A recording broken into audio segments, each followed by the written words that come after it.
Hi, ഞാൻ ഇന്ന് വന്നിരിക്കുന്നത് നവരാത്രി സ്പെഷ്യൽ ഒരു റെസിപ്പി ആയിട്ടാണ്. നമുക്കിന്ന് റവ കൊണ്ട് ബർഫി തയ്യാറാക്കി എടുക്കുന്നത് എങ്ങനെയാണെന്ന് നോക്കാം. നവരാത്രിക്ക് മാത്രമല്ല, നമുക്ക് ഏത് വിശേഷ അവസരങ്ങളിലും എളുപ്പത്തിൽ തയ്യാറാക്കി എടുക്കാൻ പറ്റുന്ന ഒരു മധുരമാണ്.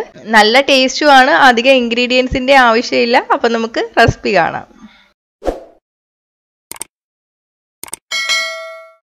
അപ്പോൾ ഇത് തയ്യാറാക്കാൻ വേണ്ടിയിട്ട് ഞാനിപ്പോൾ ഒരു പാൻ എടുത്തിട്ടുണ്ട്.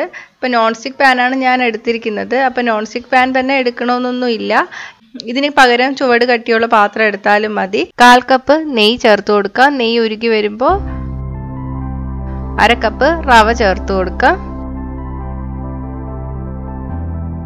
ഇതിലോട്ട് 1 ടേബിൾ സ്പൂൺ മുന്തിരിങ്ങയും 1 ടേബിൾ സ്പൂൺ കശുവണ്ടിപ്പരിപ്പ് ചെറുതായിട്ട് മുറിച്ചതും ചേർത്ത് കൊടുക്കാം. ഇതിന്റെ കൂടെ തന്നെ ഞാനിവിടെ 3 കറുകയില ചേർക്കുന്നുണ്ട്. അപ്പൊ ഈ ബർഫിക്ക് കറുകയില തന്നെ ചേർക്കുക. ഇനി ഇത് ചെറുതായിട്ടൊന്ന് ബ്രൗൺ നിറം ആയി വരുന്ന വരെ നമുക്ക് വറുത്തെടുക്കാം. റവ കളർ മാറി തുടങ്ങിയിട്ടുണ്ട്. നമുക്ക് ഇതിലോട്ട് 1/2 കപ്പ് പഞ്ചസാര കൂടി ചേർത്ത് കൊടുക്കുക. ഒന്ന് ഇളക്കി കൊടുക്കുക. ഇനി ഇതിലോട്ട് നമുക്ക് 1/2 കപ്പോളം വെള്ളം ചേർത്ത് കൊടുക്കണം. അപ്പോൾ കടയിൽ നിന്നൊക്കെ വാങ്ങുന്ന പോലത്തെ ബർഫി തന്നെ നമുക്ക് ഈ നവരാത്രിക്ക് ഉണ്ടാക്കിയെടുക്കണം. അതിന് വേണ്ടിയിട്ട് ഞാനിവിടെ 2 തുള്ളി ചുവന്ന കളർ കൂടി ചേർക്കാണ്.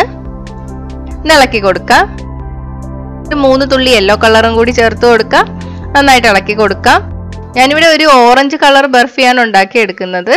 അപ്പം ഞാൻ പറഞ്ഞ അളവിൽ ചേർത്താലും ചിലപ്പോൾ കളർ കാണില്ല. അപ്പം നിങ്ങളുടെ കയ്യിലുള്ള ഫുഡ് കളർ അനുസരിച്ചിട്ട് അതിൻ്റെ അളവ് വ്യത്യാസം വരുത്താം. വെള്ളം വറ്റി തുടങ്ങിയിട്ടുണ്ട്. ഇത് നന്നായിട്ട് വറ്റിയിട്ട് പാനിൽ നിന്ന് വിട്ട് വരണം. അപ്പൊ ഇത് റെഡി ആയിട്ടുണ്ട്. നമുക്കിനി തീ ഓഫ് ചെയ്യാം. ഇലകൾ മാത്രം നമുക്ക് എടുത്ത് മാറ്റാം. ഇത് ചൂടോടെ തന്നെ നമുക്ക് സെറ്റ് ചെയ്യുന്ന പാത്രത്തിലോട്ട് മാറ്റാം. ഞാനിപ്പോ കേക്ക് ടിന്നാണ് എടുത്തിരിക്കുന്നത്. ഒരു ട്രേ എടുത്താലും മതി. ഇതിലോട്ട് കുറച്ച് നെയ്യ് തടവി കൊടുക്കാം. ഒട്ടിപ്പിടിക്കാതിരിക്കാൻ വേണ്ടിയിട്ടാണ്.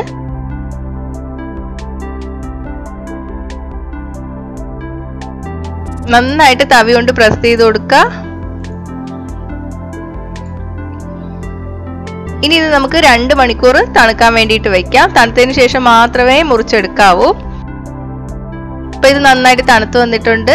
ഇനി ഇത് നമുക്ക് പാത്രത്തിലോട്ട് മാറ്റാം. അതിനു മുന്നേ അരികൊക്കെ കത്തി കൊണ്ട് ഒന്ന് ഇളക്കി കൊടുക്കാം.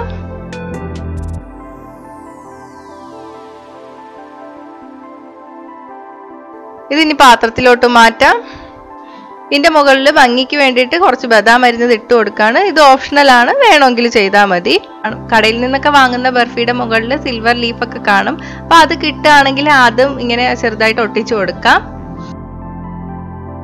ഇപ്പൊ മുറിച്ചെടുത്തിട്ടുണ്ട്. നല്ല ടേസ്റ്റി ആയിട്ടുള്ള റവ ബർഫി തയ്യാറായിട്ടുണ്ട്. കണ്ടാൽ റവ കൊണ്ടുണ്ടാക്കിയെന്ന് പറയില്ല. നവരാത്രിക്കൊക്കെ പെട്ടെന്ന് തന്നെ നമുക്ക് തയ്യാറാക്കി എടുക്കാൻ പറ്റുന്ന ഒരു സ്വീറ്റാണ്. അപ്പോൾ ഇതെന്തായാലും വീട്ടിൽ ട്രൈ ചെയ്ത് നോക്കുക. ട്രൈ ചെയ്ത് നോക്കിയിട്ട് നിങ്ങളുടെ അഭിപ്രായം കമൻറ്റ് ചെയ്യുക. ഇഷ്ടമായെങ്കിൽ ലൈക്കും ഷെയറും ചെയ്യുക. ഇഷ്ടപ്പെട്ടില്ലെങ്കിൽ ഡിസ്ലൈക്കും ചെയ്യുക. കൂടുതൽ റെസിപ്പികൾക്കായിട്ട് ചാനൽ ഇതുവരെ സബ്സ്ക്രൈബ് ചെയ്യാത്തവർ സബ്സ്ക്രൈബ് ചെയ്യാൻ മറക്കല്ലേ.